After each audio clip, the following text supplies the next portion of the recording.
মাননীয় স্বরাষ্ট্রমন্ত্রী সংবিধানের দ্বারা কি ভুলে গিয়েছিলেন?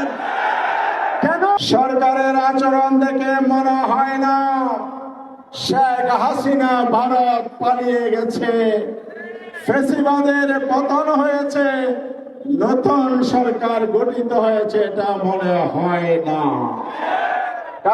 বাংলাদেশের সংবিধান, পার্লামেন্টে ওনারা জিকির করেন, তসবিহ পড়েন, সংবিধান সংবিধান সংবিধান। কথা কি ঠিক?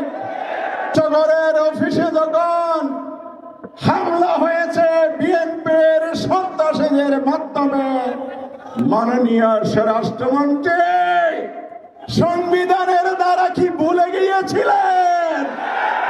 কেন রাশেদ প্রধানের মত প্রকাশের স্বাধীনতার অধিকার আপনি রক্ষা করতে পারেন নাই?